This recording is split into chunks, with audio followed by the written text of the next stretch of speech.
So we have finally seen some movement on the dev tracker.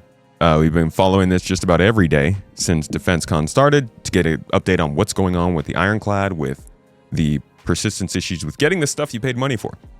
We don't have updates on those latter two things, but the Ironclad got a little bit of say from my man Niku on the boards. Appreciate you. He's sharing some information about what's coming up with this. Now, the last word that we knew about it was Jared on Star Citizen Live had mentioned, it was here, I believe. And if I can do a quick search, maybe we can find, what would it be under? Yeah, this is the last we heard about any fixes to the Ironclad. Yeah, as soon as possible. I think we already have a fix in live for the hotfix, but you know, as always, tentative fixes. Yeah, there should be a new series of fixes going out on Tuesday of next week that address a couple other things with the item recovery stuff. So, you know, if we can, we'll loop that in there and stuff like that. So that should be better for people before DefenseCon. It is clearly the intended gameplay dynamics that we want to reach, because clearly we don't want you to lose the ship, especially with the item recovery patch as well.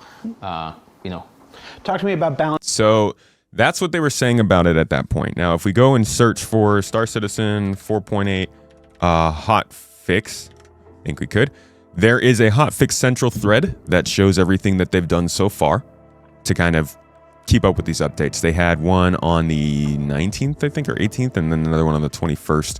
Now, what you'll notice here, there's nothing here about entities, nothing about...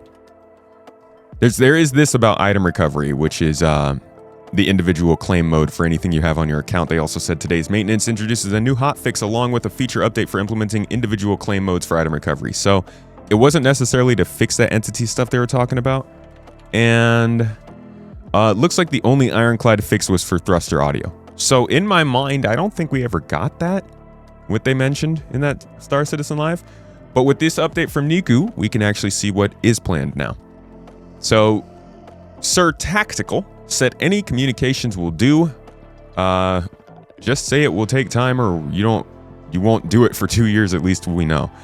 Niku responded saying, "Hey there, the teams have tracked, reproduced, and are currently working on multiple fixes for the Ironclad. I can confirm that several of the top Ironclad issue council reports are actively being addressed, including Ironclad switching from nav mode to SCM mode. Fixed internally, I'm ready for implementation. The command module separating from the Ironclad during quantum travel is fixed internally, ready for implementation. Suffocating inside the Ironclad, actively under investigation. While we've fixed most of the door air gap issues, there are still a few missing atmosphere pockets in the Ironclad assault caused by door geometry. We are continuing to work on those fixes." Kind of funny to have a game that is systemic enough that if you have a little crack in your door's design, it leaks atmosphere. Both impressive and unfortunate. I hope this also includes, though, the ability for the Ironclad to crush you to death with the life support.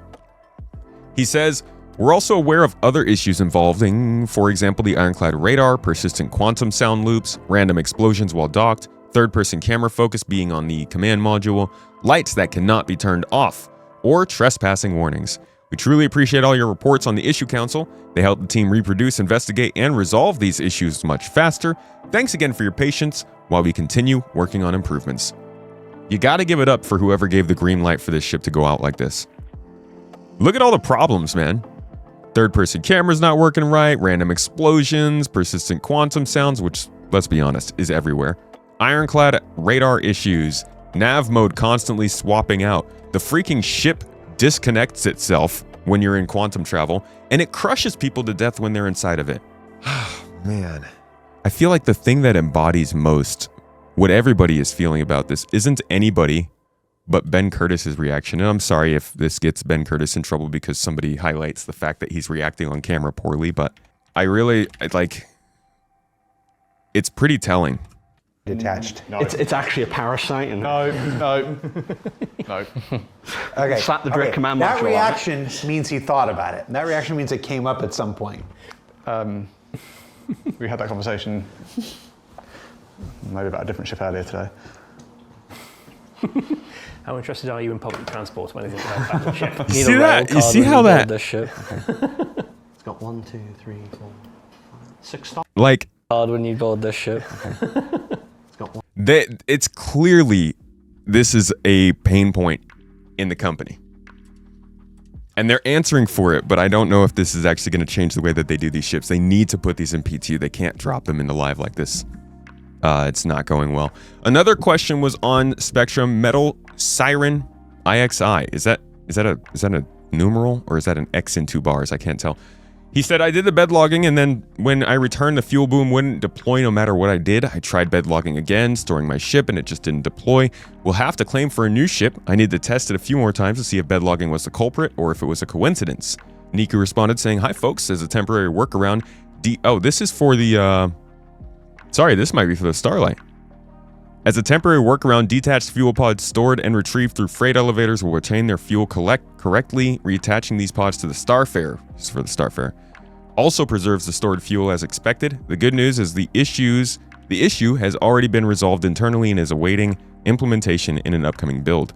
Thanks to the reports and videos that helped us track this one down. So this was just not a new ship, this is a Starfarer, but it was a feature set that I do think if it was in the tech preview, it could have helped. Finally, he had one more response with a question regarding the Ironclad. Somebody followed up, Ironhide followed up saying, could you tell us anything about docking at space stations? Does not work for any ship. And Niku said, this docking issue, including players falling through the docking collar pipe, is actively being investigated now that we've been able to reproduce it internally. So those are the updates we currently have on the instability of Star Citizen and what's going on. Mostly it has been centered around the Ironclad, which I think has been a big focus considering it's a $600 ship that released broken. But that's what I got for you. Hopefully that gives you a little bit of an update, maybe something that drives you forward into 4.8. That's what we know so far.